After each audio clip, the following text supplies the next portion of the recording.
Are you ready for this summer's next exciting thriller? Godzilla?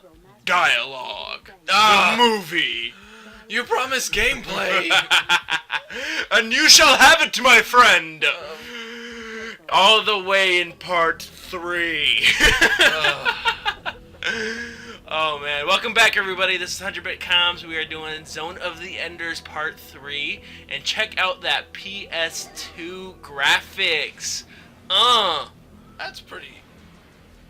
I mean, the jump between PS1 and PS2, Mine, the graphics... minus the hair that's acting like a crackling whip. Oh yeah, that's the only thing to point out. But this is exactly how Jehuti looked in the PS2 version. Just a little crappier, when you played it game-wise.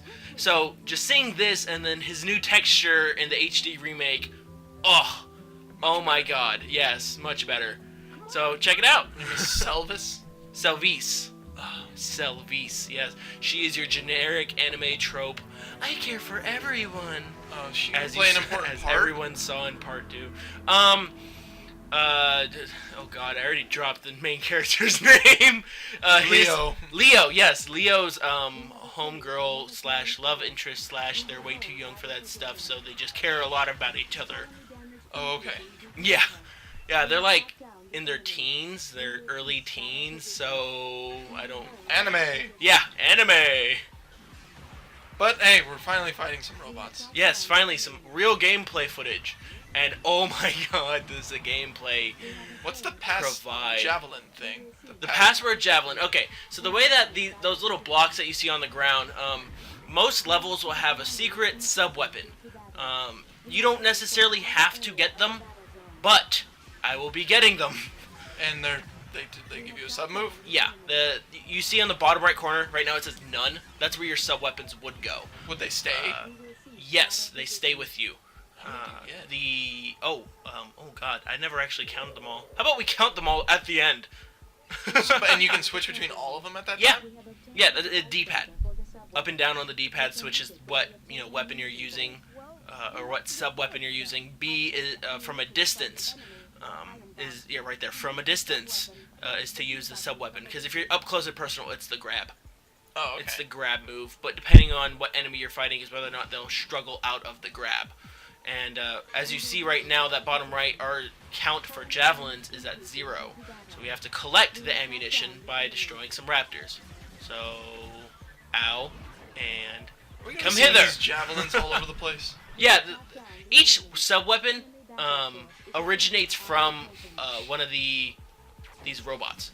So the javelin is from the raptors. They throw these little javelins at you once they start becoming more competent. Like I said, the higher they go level, the smarter their AI gets, the more stuff they tend to use, like javelins and grabs and stuff like that.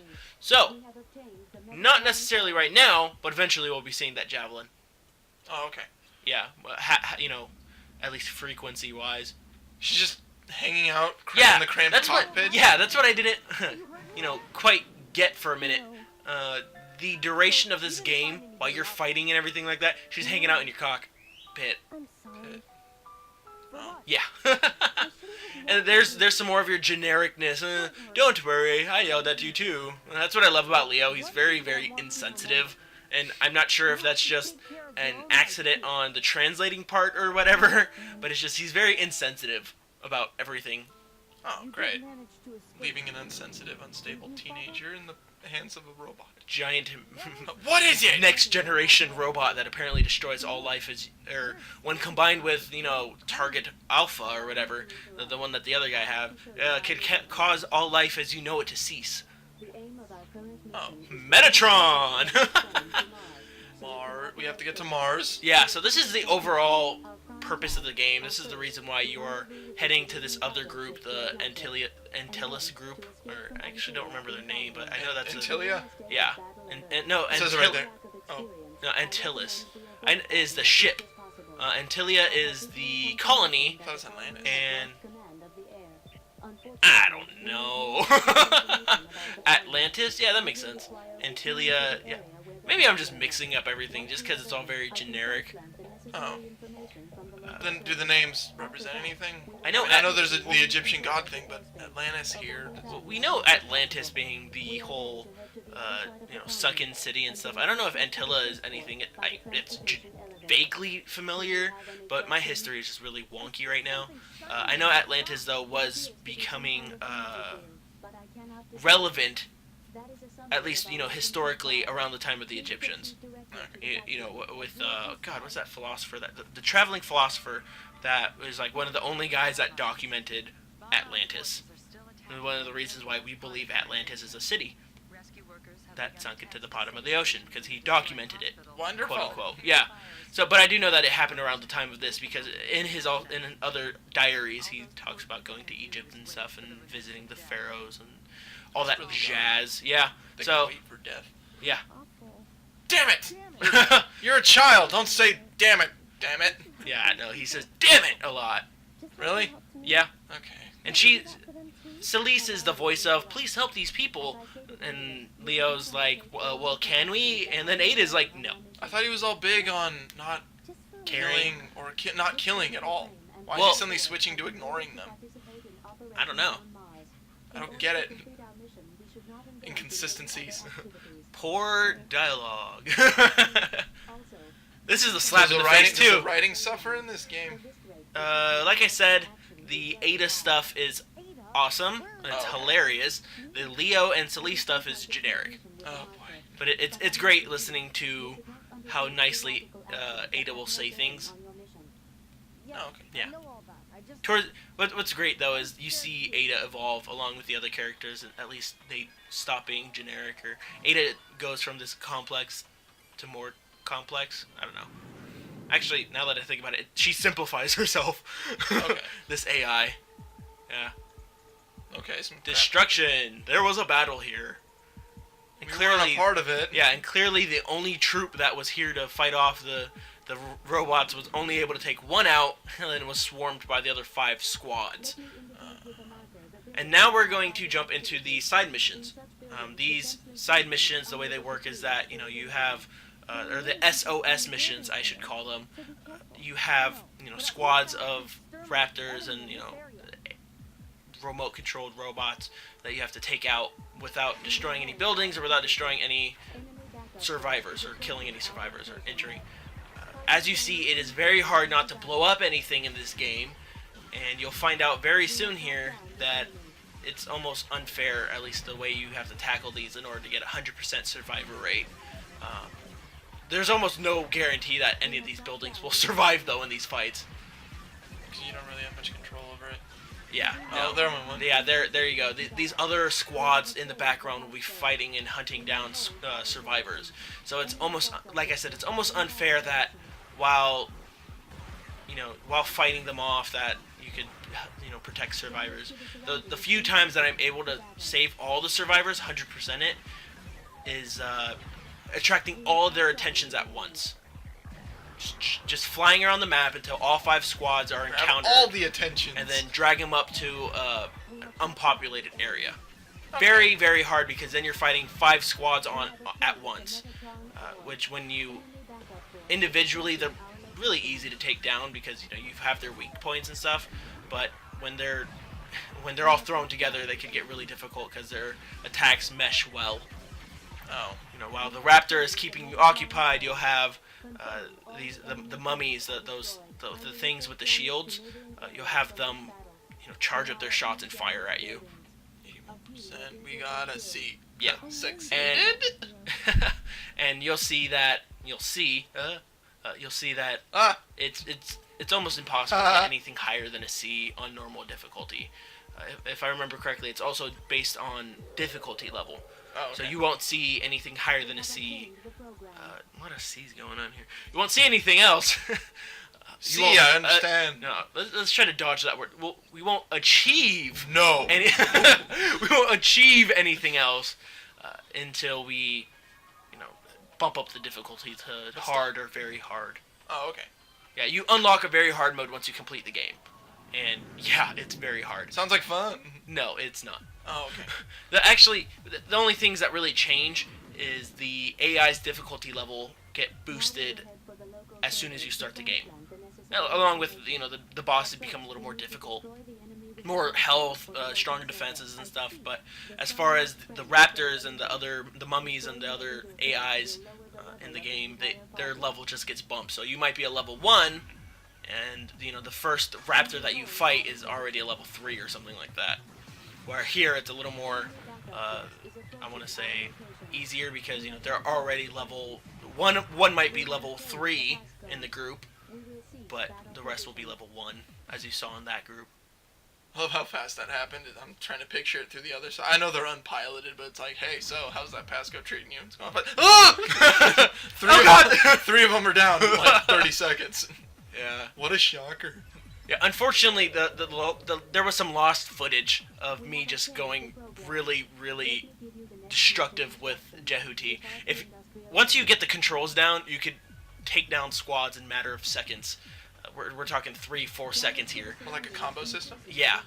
Unfortunately, just leaning in, knowing what their weaknesses are. Like with this guy, it's that front jab. That forward jab is his weakness. Not necessarily damage-wise, but in an opening. Yeah. Oh, okay.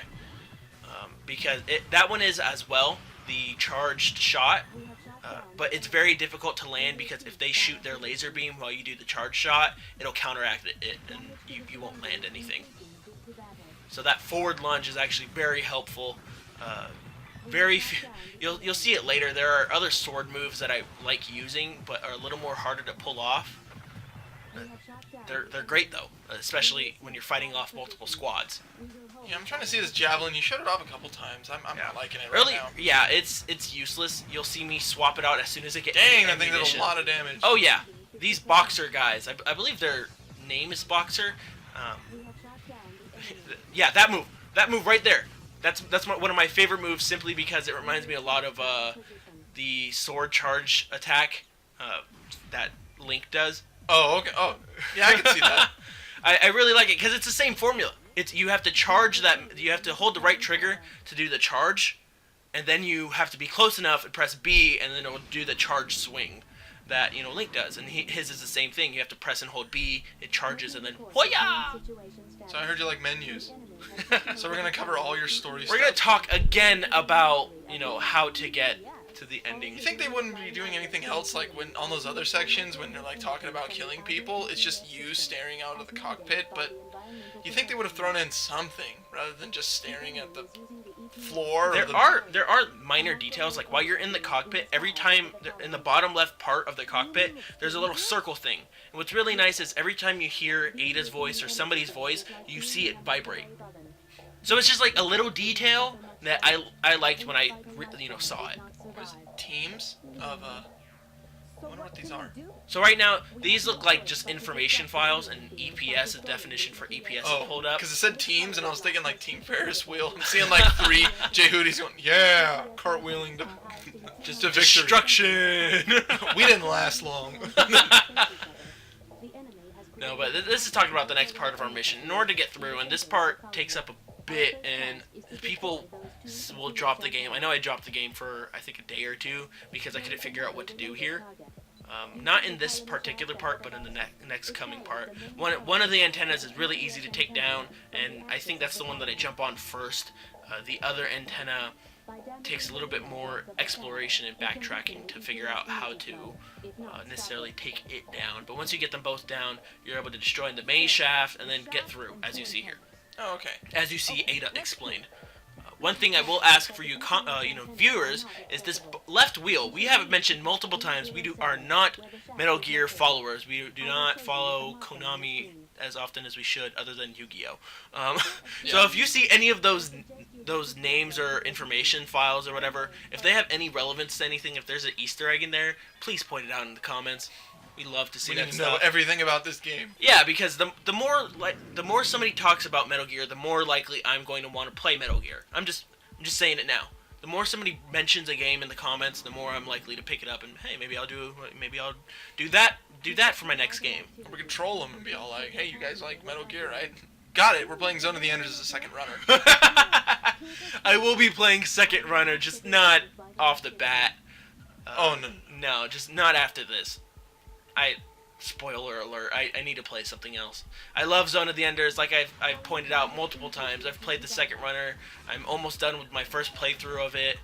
I will probably want to nail it down 2 or 3 more times before I do an actual playthrough for the game. But as far as the first Zone of the Enders, I've played 5 or 6 times. Great game.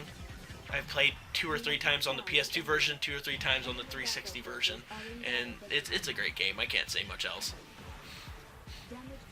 In this part, like the combat. you're going after the shafts now, just taking care of all these enemies. They won't spawn in. Yeah, or this is anything another like one of the SOS missions, and yeah, the survivor. There's only one survivor this time, and he's stuck in the church that Celvice was in earlier. We're gonna take out the rest of these raptors, mummies, and boxers. I'm just gonna call them boxers. I don't even know if that's a real name. But hey, they jab at Checking me. out these briefs. Yay, look at all this javelin ammo we're getting. Yeah, for the Fantastic. weapon we're not going to use. Unfortunately, I won't be able to show it, but you see that mummy, its little burst attack that it does? Mm-hmm. That's the phalanx. That is a sub-weapon that we have collected earlier, and as soon as I collect ammunition, I know that I do use it a lot to destroy some, I'm just going to call them pots, but yeah, you'll see me use them in a later episode. Oh, neat. But we are coming to a close because we've got one squad left. We'll see the summary of how we did this round, and we'll be seeing you guys later. We're smacking people up. Oh yeah, that charge shot, I will say though, is very, very helpful, especially in boss battles because they do the most damage. Just saying. Mission complete. Mission What do we get? complete. 30%. 100% of survivor. We still Still got a C. There we go. What's the dealio? I mean, an achieve. ah! Not a C. we got an achieve. All right. Well, we'll be seeing you guys next time.